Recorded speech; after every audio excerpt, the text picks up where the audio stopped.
오늘은 약속의 자녀로 사는 그리스도인이라는 제목으로 말씀 나누고자 합니다. 우리 같이 읽어보겠습니다.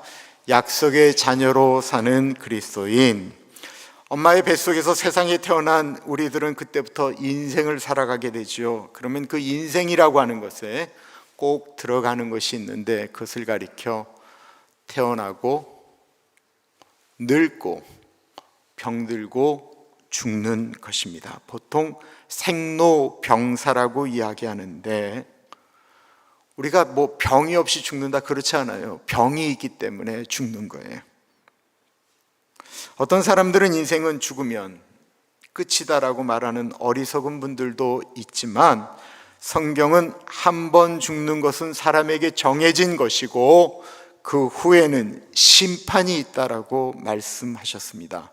그 심판은 영원한 하나님의 나라에 들어가느냐, 아니면 영원히 꺼지지 않은 지옥불이 타는 곳으로 들어가느냐를 결정하는 심판입니다.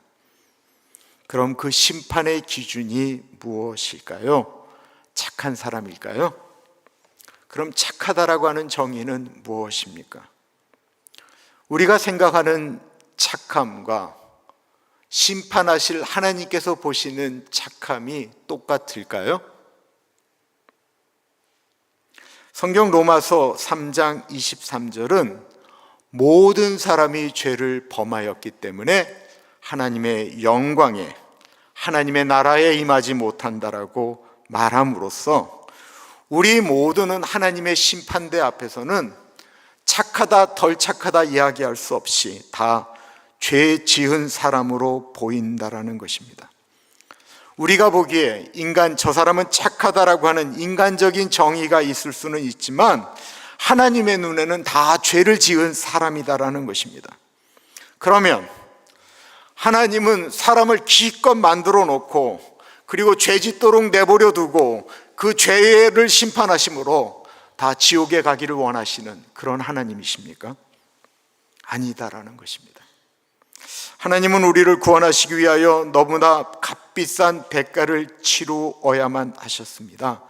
그 대가가 무엇일까요? 우리 다 같이 로마서 3장 24절을 읽어봅니다. 시작. 그리스도 예수 안에 있는 속량으로 말미암아 하나님의 은혜로 값없이 의롭다 하심을 얻은 자 되었느니라. 이 속량이라는 단어, 속전이라는 단어는 포로나 죄수나 노예를 그 대가를 지불하고 그를 자유롭게 만들 때 사용되어진 돈을 의미하는 것입니다. 근데 이 속량이라고 하는 단어를 우리에게 쓰셨거든요. 즉, 우리는 다 죄 때문에 죽을 수밖에 없는데, 십자가에 달려 죽으신 예수 그리스도께서, 죄 없으신 예수 그리스도께서 그 죽음의 대가로 우리의 죄를 속량하셨기 때문에 우리가 예수님을 믿으면 하나님께서 은혜로 우리를 의롭게 봐주신다라는 것입니다. 요한복음 3장 16절 말씀이 너무 유명한 말씀이죠. 우리 같이 읽습니다. 시작. 하나님이 세상을 이처럼 사랑하사 독생자를 주셨으니 이는 저를 믿는 자마다 멸망하지 않고 영생을 얻게 하려 하심이라.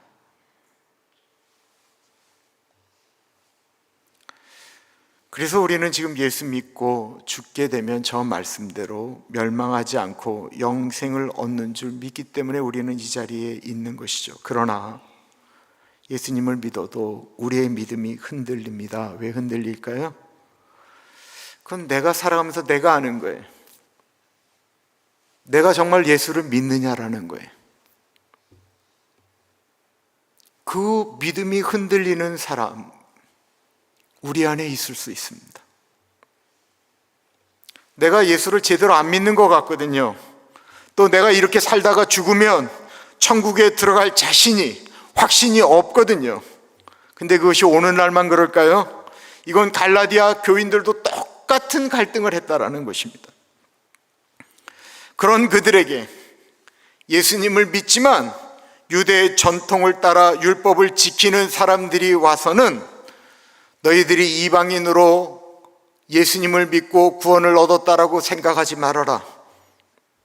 너희들도 우리 유대인들처럼 할례를 행하고 유대인들이 지키는 율법을 지켜야만이 너희도 구원을 얻을 수 있다라고 이야기를 하자.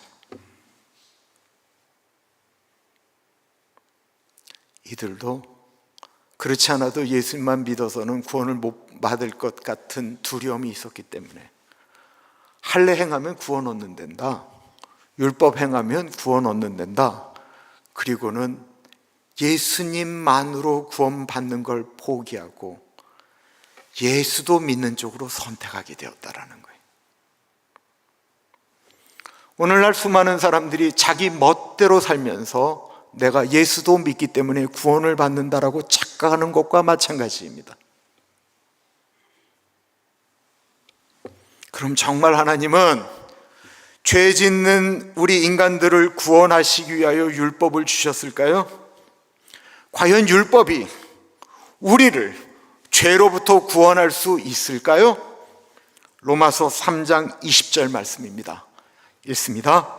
그러므로 율법의 행위로 그의 앞에 의롭다 하심을 얻을 육체가 없나니 율법으로는 죄를 깨달음이니라. 율법을 왜 주셨죠? 죄를 깨닫게 하기 위해서. 십자가의 십계명에 거짓말하지 말지니라라고 하는 말씀이 있죠. 거짓말을 하지 말아야 구원을 얻는다라고 이야기한다면 우리 가운데 구원 얻을 사람이 있습니까? 저는 제가 너무 배고픈데도 누가 식사하셨느냐고 물어보면 괜히 부담스러우니까 예, 저 밥 먹었습니다 라고 말할 때가 있습니다. 교인들이 저보고 힘드냐고 물으면 저 하나도 안 힘든데요? 그리고 집에 가서는 어저께도 집사람한테 어깨 좀 주물러라. 제가 그렇게 이야기합니다. 아이들은요, 가르치지 않아도 거짓말을 합니다. 그런데 그 거짓말이 죄인 것을 누가 증명합니까? 하나님의 말씀이 증명한다라는 거예요. 그렇게 거짓말하면 죄다. 율법에 그렇게 가르치고 있다라는 거예요. 간음죄가 한국에서는 사라졌습니다. 이제 더 이상 죄가 아니게 되었어요. 그럼에도 불구하고 세상의 법은 더 이상 죄가 아니라고 이야기를 해도 간음이 죄인 것은 하나님의 법이 그거는 죄라고 말씀하고 있기 때문에 그렇습니다. 그러므로 우리가 하나님의 율법을 다 지킴으로 구원을 얻을 수 있습니까? 불가능하다라는 것입니다. 그래도 그 정도는 좀 봐주고 우리가 그래도 살인하지는 않았지 않았습니까? 라고 이야기할 수 있습니다. 우리가 살인을 저지르지 않았다라고요? 요한일서 3장 15절 같이 읽습니다. 시작. 그 형제를 미워하는 자마다 살인하는 자니 살인하는 자마다 영생이 그 속에 거하지 아니하는 것을 너희가 아는 바라. 우리가 사람을 미워하는 것이 살인이라는 거예요. 이게 죄인 줄을 알기 때문에 미워한다면 하나님께 회개 기도하는 거 아니겠어요? 그게 죄가 아니라면 우리가 왜 사람을 미워한다면 회개 기도합니까? 우리는 다 살인자입니다. 근데 이거보다 덜한 것을 갖고도 하나님이 심하게 말씀하신 것이 있습니다. 마태복음 5장 21절과 22절 있습니다. 옛사람에게 말한 바 살인하지 말라 누구든지 살인하면 심판을 받게 되리라 하였다라는 것을 너희가 들었으나 난 너희에게 이르노니 형제에게 노하는 자마다 심판을 받게 되고 형제에 대하여 라가라 하는 자는 공회에 잡혀가게 되고 미련한 놈이라 하는 자는 지옥불에 들어가게 되리라. 우리 얼마나 흔하게 하는 거예요. 화낼만 하니까 화를 냈지. 라가라고 하는 말은 바보라는 뜻이거든요. 저 바보 같은 사람이라고 말하면 공회에 나가서 잡히게 되고 누구 보고 저거 정말 미련하게 행동하네 라고 하는 말하면 지옥불에 떨어진다라는 거예요. 그러니 우리가 어떤 방법으로 이 진노에 하나님의 진노를 피할 수가 있습니까? 우리는 없습니다. 사도 바울은 자신이 하나님 앞에 섰음에도 불구하고 하나님의 뜻대로 살려고 몸부림치면 몸부림칠수록 더 느껴지는 게 있으면 자기 안에 있는 죄성이었거든요. 그래서 사도 바울이 나중에 이렇게 고백하잖아요. 나는 죄인 중에 우두머리다. 사도 바울이 그런 고백을 할 정도이면 저는 어떻고 여러분은 어떻습니까? 과연 우리가 율법을 지킴으로 구원을 얻을 수 있을까요? 불가능하다라는 사실을 이야기하면서 사도 바울이 한 예를 드는 것입니다. 우리의 힘으로는 안 된다는 것, 자력으로는 구원을 얻을 수 없다라고 하는 것을 이야기하고 있는데 22절 같이 읽어봅니다. 기록된 바 아브라함에게 두 아들이 있으니 하나는 여종에게서 하나는 자유 있는 여자에게서 났다 하였으며, 아브라함에게 두 아이가 있었는데 하나는 여종에게서 난 이슬람교의 가장 그 조상이 되어진다라고 하는 이스마엘, 이스마엘, 지금 아랍 민족의 시조가 바로 이 이스마엘이죠. 다른 하나는 자유 있는 여자 사라에게서 난 이스라엘의 조상 중에 한 사람인 이삭을 이야기하고 있는 것입니다.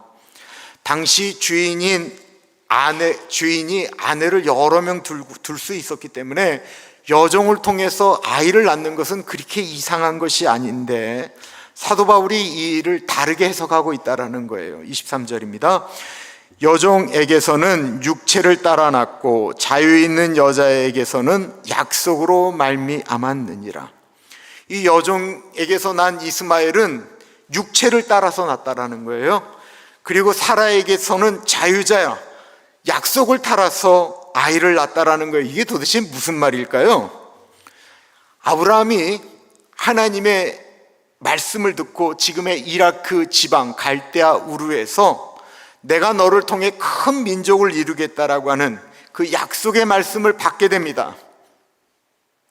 그리고 그 약속의 말씀을 따라서 아브라함이 오늘날의 이스라엘로 이동을 하게 됐는데, 그 약속의 말씀이 이루어지기는커녕 사라를 통해서는 한 명의 자식도 태어나지 않는 거예요. 그럼에도 불구하고 아브라함은 하나님의 약속의 말씀을 믿고 고향을 떠나 하나님이 가라고 지시하는 땅 가나안으로 가게 됩니다. 창세기 12장의 말씀이죠. 읽어봅니다. 여호와께서 아브라함에게 이르시되 너는 너의 고향과 친척과 아버지의 집을 떠나 내가 내게 보여줄 땅으로 가라. 내가 너로 큰 민족을 이루고 내게 복을 주어 내 이름을 장대하게 하리니 너는 복이 될지라. 누가 약속하신 거예요? 하나님께서 약속하신 거예요. 하나님이 약속을 하셨어요. 사람은 약속을 파기할 수 있고 지키지 않을 수 있지만 하나님은 인생이 아니시기 때문에 헛말하지 않는다라는 것입니다. 아브라함은 이 약속의 말씀을 굳게 믿고 75세에, 비록 지금은 자식이 없지만 하나님의 약속의 말씀을, 하나님께서 이 사라를 통해서 자식을 주시겠다라고 하는 그 약속의 말씀을 믿고 고향을 떠나왔는데 80이 넘어가도 10년이 되어지도록 아이가 없는 것입니다. 그러자 아브라함의 아내 사라가 너무 미안한 거예요. 더군다나 사라의 나이가 더 이상은 아이를 낳을 수 없는, 여자로서는 모든 생리나 모든 것이 다 끝나버리고 말았어요. 아무리 하나님의 약속의 말씀이라고 할지라도 여자로서 이제 더 이상 아이를 낳을 수 없는 지경이 이르게 된 것입니다. 그래서 생각해낸 것이 육체적으로 여전히 아이를 낳을 수 있는, 생리를 하는 사라의 여종 하갈을 아브라함에게 보내서 자식을 낳게 하는 생각이 든 것이죠. 이거 타당한 거 아니겠습니까? 인간적인 방법을 써서라도 하나님께서 약속하신 큰 민족을 이루면 되는 거 아니겠습니까? 사람들이 이렇게 인간적인 방법을 통해서 하나님의 일을 하고 난 다음에 그래도 내가 하나님의 일을 하지 않느냐라고 이야기할 때가 있지요. 아브라함과 사라가 그랬겠다라는 거예요. 창세기 17장 같이 있습니다. 아브라함의 아내 사레는 출산하지 못하였고 그에게 한 여종이 있으니 애굽 사람이요 이름은 하갈이라. 사레가 아브라함에게 이르되 여호와께서 내 출산을 허락하지 아니하셨으니 원하건대 내 여종에게 들어가라. 내가 혹 그로 말미암아 자녀를 얻을까 하노라 하매 아브라함이 사레의 말을 들으니라. 진짜 이 아브라함 되게 못됐죠. 우리 가나안 교회 교인들이라면 어떻게 했겠어요? 그게 말이나 돼?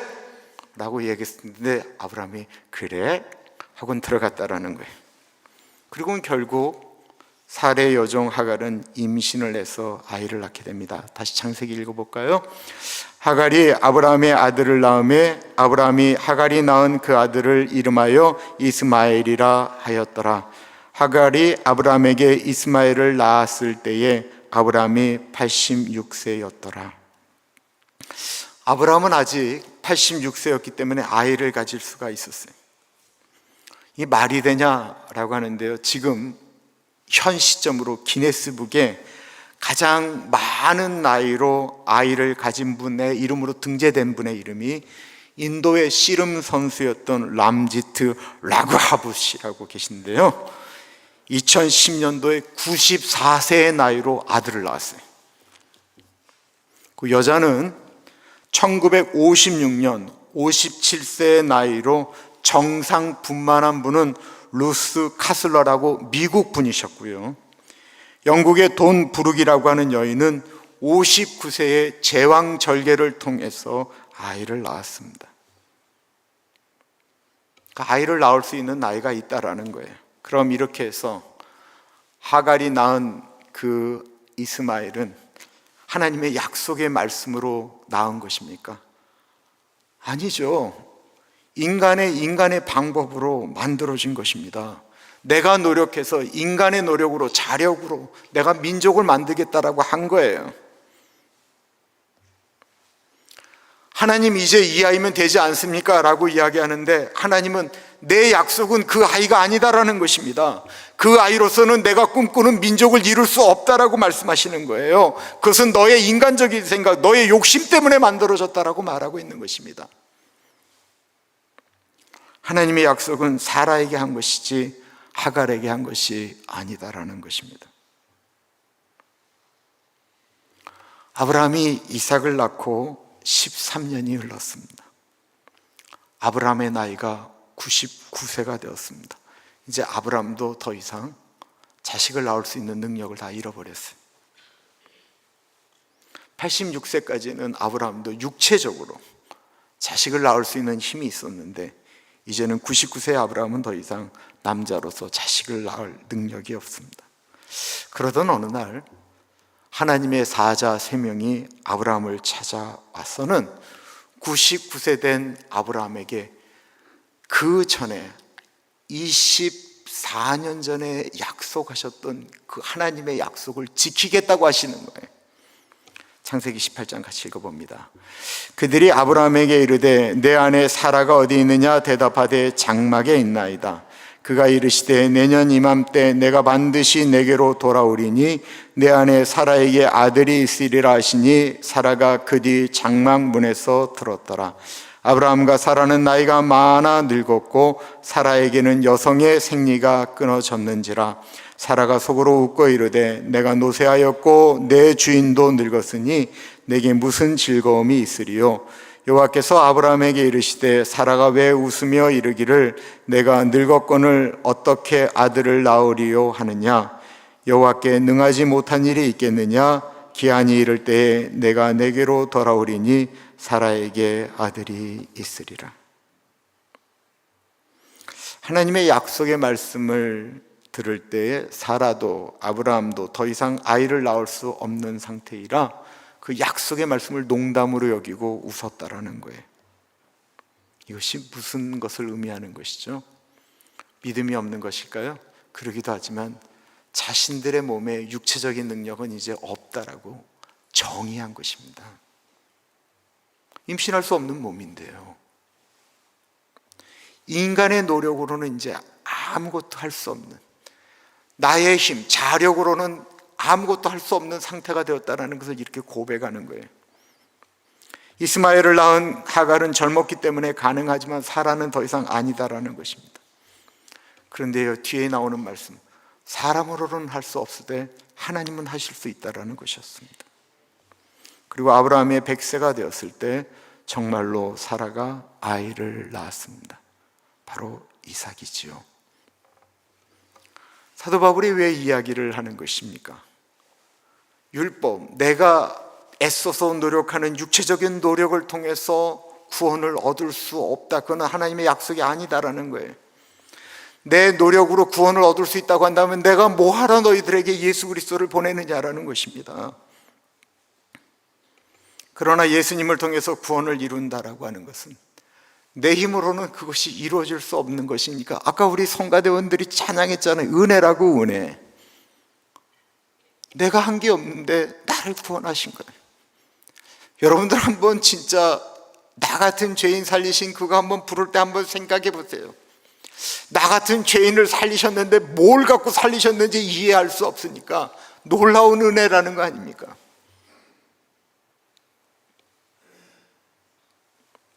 (24절부터) 읽습니다. 이것은 비유니 이 여자들은 두 언약이라. 하나는 신의 산으로부터 종을 낳은 자니 곧 하갈이라. 이 하갈은 아라비아에 있는 신의 산으로서 지금 있는 예루살렘과 같은 곳이니 그가 그 자녀들과 더불어 종노릇하고 오직 위에 있는 예루살렘은 자유자니 곧 우리 어머니라. 신의 산 언약은 신의 산에서 모세가 받은 율법을 이야기하는 것이죠.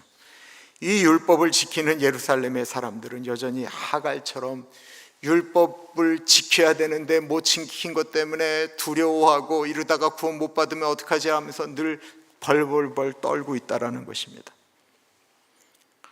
근데 사라의 아들 이삭이 이스라엘의 조상이 된 것처럼 하나님이 약속하신 예수님만이 우리의 구원자가 되신다라고 하니까 우리의 행위가 아닌 예수님 붙들고 우리가 구원 얻는다라고 하는 거예요.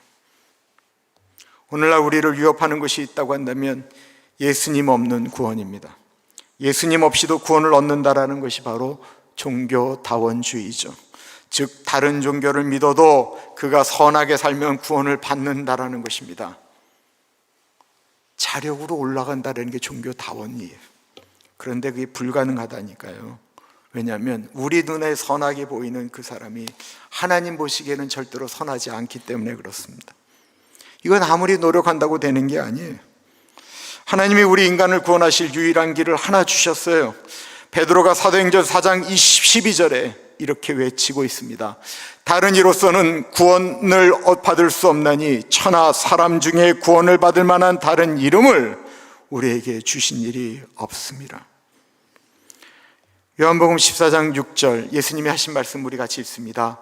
내가 곧 길이요 진리요 생명이니 나로 말미암지 않고는 아버지께로 올 자가 없느니라. 사실 기독교는 배타적입니다. 그래서 기독교인이 신앙에 대해서 이야기할 때, 전도에 대해서 이야기할 때 예수님만 빼면 그렇게 기가 막힌 종교가 없어요. 하나님의 사랑을 실천하고 야드세일하고 국률 사역하고 이웃을 우리 몸처럼 사랑하고 서로 섬기고 돕는 세상만 강조한다고 한다면 얼마나 아름답습니까? 예수 없는 구원 없다라는 이 구호만 없애면 기독교인은 욕먹을 이유도, 그것 때문에 피 터지게 싸워야 될 이유도 없습니다. 그런데 예수님에 대한 믿음을 포기하는 순간 생명을 살리는 일이 없어지게 됩니다. 왜 우리가 11월 9일 사랑의 음악회에 하나님을 떠난 가족들을 데려오라고 하는 것입니까? 그 아이들이 뻔히 싫어하는 줄 알면서 교회 다녀라, 예수 믿어라, 예수 외에는 구원이 없다, 그 아이들이 다 싫어하는 말이거든요. 그럼에도 불구하고 그 얘기 왜 합니까? 우리들의 2세들이 미국 문화 가운데 더 익숙한 아이들이 우리들보다 착하고 정직하고 나름대로 훌륭하게 컸는데 그럼에도 불구하고 그 아이들이 하나님 앞에 죄가 없습니까?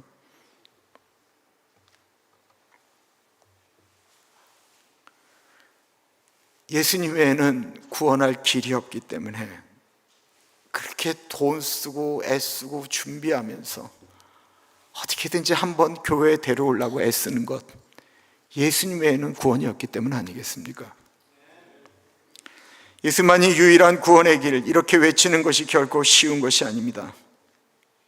루터보다 100년 일찍 종교개혁의 불씨를 일으킨 분이 있습니다. 체코의 종교개혁자 존 후스입니다.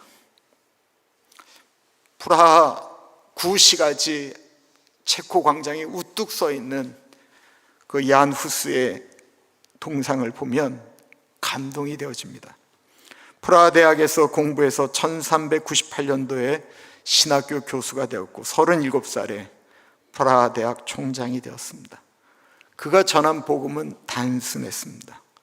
당시 교회의 머리는 예수가 아니고 교황이라고 이야기할 때 교회의 참 머리는 교황이 아니고 예수 그리스도이십니다. 교회의 법은 가톨릭의 법이 아니라 성경입니다.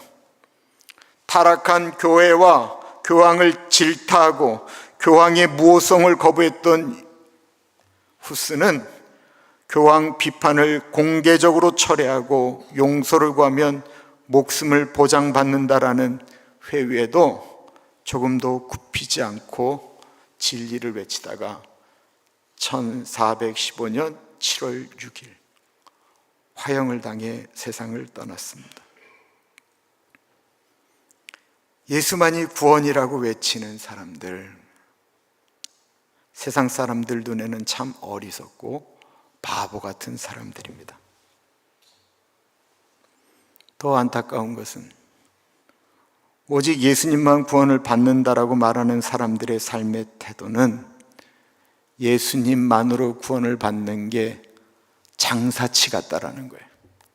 자기들 마음대로 행동하면서 예수만 믿으니까 구원을 받는다라는 것이 오늘날 교회를 더 위협하고 있습니다. 만약 예수님만 구원이다라고 외친다고 한다면 그것에 맞는 하나님의 나라를 사모하는 모습을 가져야 하는데, 많은 분들이 오직 예수님만 구원을 얻지만 이 땅에 발을 붙이고 살아가는 모습은 육신의 종인 하갈처럼 살아가고 있다는 것입니다. 그러니까 불안한 거예요. 정말 예수님이 나의 구원자가 되신다라고 믿는다면, 그분으로 인하여 우리가 구원을 얻는다면 우리는 이제 정말로 믿음을 가지고 하나님께로 나아가야 합니다. 우리가 갖고 있는 신앙은 무엇입니까?